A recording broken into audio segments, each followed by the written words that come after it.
Bismillahirrahmanirrahim. Assalamualaikum warahmatullahi wabarakatuh. Alhamdulillahirabbil alamin wassalatu wassalamu ala al-mab'uuts rahmatan lil alamin nabiyina Muhammadin wa ala alihi wa sahbihi wa tabi'ihim bi ihsanin la yaumiddin. Amma ba'd. Fa subhanaka la ilma lana illa ma 'allamtana innaka antal alimul hakim. Rabbi shrah li sadri wa yassir li amri wahlul 'uqdatam min lisani yafqahu qawli. Para sahabat dakwah Muhammadiyah dimanapun berada, alhamdulillah kembali kita bertemu pada kali ini dengan kajian ilmu hadis kita.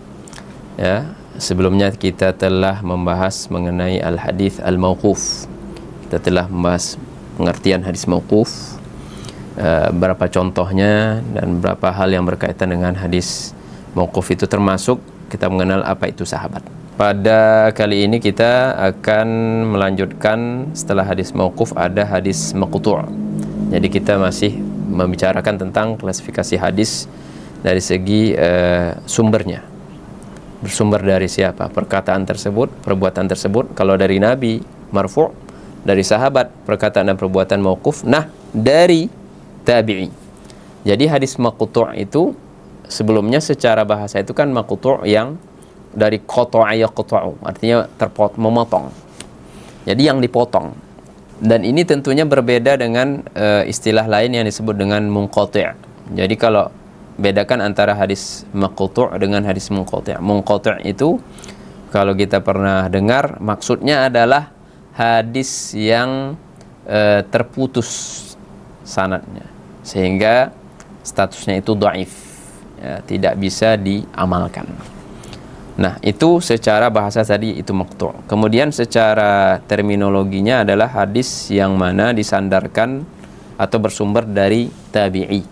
Seorang tabi'i, perkataannya atau perbuatannya.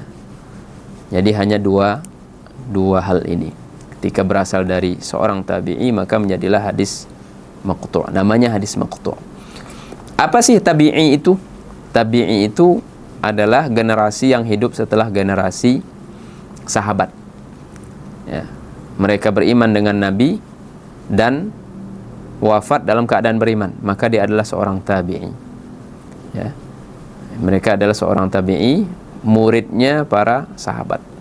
Jadi sebagaimana para sahabat ada pembesar sahabat, ya, ada senior, ada junior, kalau kita boleh mengucapkan itu, ya. Para pembesar, ada juga para sahabat yang muda-muda. Ketika Rasulullah wafat, mereka masih muda, seperti Anas bin Malik, Abdullah bin Umar, seperti Abdullah bin Abbas. Ada juga seperti itu. Demikian halnya tabi'i. Ya, ada tabi'i yang merupakan pembesar tabi'i, ada pembesar sahabat, ada pembesar tabi'i, ada juga tabi'i yang dari kalangan pemuda. Sama. Jadi ini adalah hal yang biasa, ya, yang ma'ruf, yang kita ketahui bersama. Jadi kalau itu berasal dari seorang tabi'i, maka disebut dengan hadis maqtu'. Jadi kalau kita ingin menyebutkan hadis atau perkataan seorang tabi'i adalah hadis, ya sah-sah saja. Tapi lebih baik kalau itu ditambah dengan, ya, satu kata, bahwasanya sebagaimana di hadis seorang tabi'i yang bernama misalnya Uwais Al-Qarni, misalnya Al-Hasan Al-Basri. Itu kan banyak kita menukilkan perkataan-perkataan Al-Hasan Al-Basri, dan itu populer, ya. Ada juga Sa'id bin Musayyib, ya. Ada juga misalnya Nafi' dari khadimnya atau asistennya Abdullah bin Umar, ya. Ada juga misalnya Salim bin Abdullah, cucunya Umar bin Khattab, namanya Salim. Itu nama-nama tabi'i. Ketika mereka mengeluarkan satu statement perkataan, itu disebut dengan hadis maqtu'. Jadi supaya kita nggak bisa menempatkan sesuatu pada tempatnya. Nah, dan mereka apa yang bersumber dari mereka, perkataan dan perbuatan mereka juga disebut hadis, tapi jangan memutlakkannya ketika mengucapkan perkataan atau perbuatan yang berasal dari Sa'id bin Musayyib misalnya. Di sini saya contohkan, ya, ada satu contoh hadis maqtu', perbuatan seorang tabi'i. Misalnya apa? Perbuatan atau perkataan Sa'id bin Musayyib, wafat tahun 94 Hijriah. Apa kata Sa'id? La tusaghiru lafzatal mushaf wa la lafzatal masjid. Jangan kamu kecilkan. Kalau dalam bahasa Arab itu ada namanya tasghir, ya. Mushaf itu kan Al-Qur'an artinya.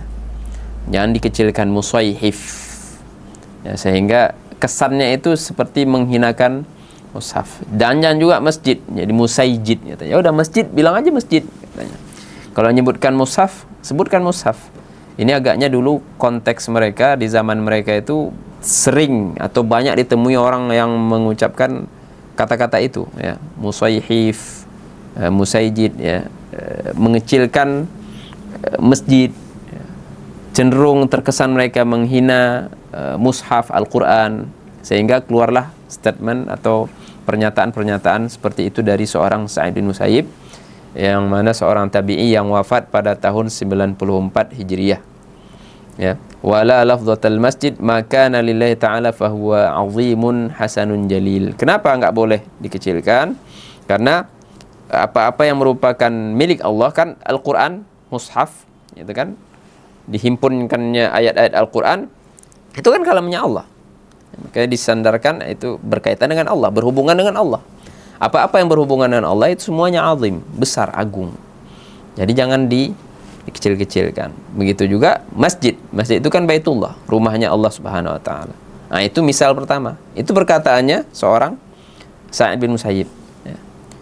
Kemudian apa lagi? Perbuatan seorang tabi'i yang bernama misalnya Masruq. Ada seorang tabi'i namanya Masruq.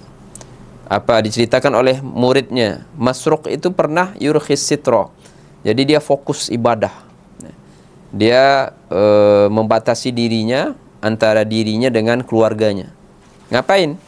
Dia fokus, wa yuqbilu ala salatihi, sehingga dia khusyuk melaksanakan salatnya. Kiranya ini adalah salat sunnah, ya. Ketika memang tidak mengganggu kegiatan yang lainnya. Wa yukhilluhum, dan ditinggalkannya keluarganya dengan urusan dunia mereka.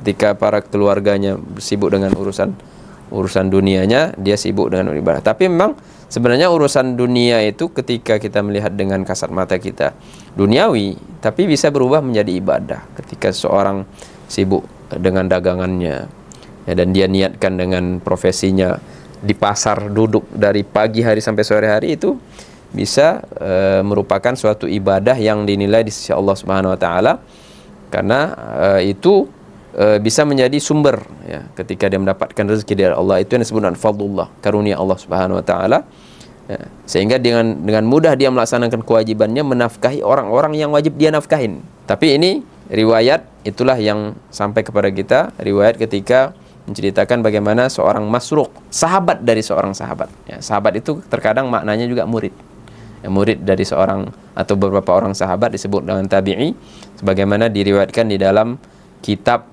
namanya kitab Az-Zuhud, ya, karya imam yang bernama Hannad Ibnu Sari. Nah, itulah penjelasan singkat mengenai hadis maqtu'. Tentunya hadis maqtu' ini nggak bisa dijadikan sebagai argumen, ya, apalagi ketika bertentangan dengan yang lebih kuat, ya. Jadi ini dari segi kuatnya, marfu' lebih kuat daripada mauquf, dan mauquf lebih kuat daripada maqtu'. Ketika ini terjadi kontradiksi, tabrakan, tentu yang kita prioritaskan adalah yang lebih kuat. Ketika maqtu' berhadapan dengan marfu', maka yang kita ambil adalah marfu', ya. Ketika tidak ada kita temukan dalil untuk suatu amalan melainkan hadis maqtu' yang merupakan amalan salaf. Ini kan termasuk salaf, ya, salaf di abad awal. Kalau Rasulullah sebaik-baik qarnin, sebaik-baik abad adalah zamanku, abadku. Satu abad kan 100 tahun. Kemudian yang seterusnya 200 tahun. Kemudian seterusnya 300 tahun. Jadi sampai Imam Bukhari itu masih masuk dalam kalangan para salaf 300 tahun. Karena Imam Bukhari wafat 256. Masih berada di 3 kurun yang pertama. Nah, tapi statement-statement pernyataan yang berasal dari mereka, perbuatan mereka itu tidak secara resmi, ya, tidak wajib kita jadikan sebagai dalil. Tapi bisa kita jadikan sebagai pegangan, karena mereka adalah inspirasi, ya, contoh juga bagi kita, karena hidup mereka di zaman-zaman abad-abad awal, ya.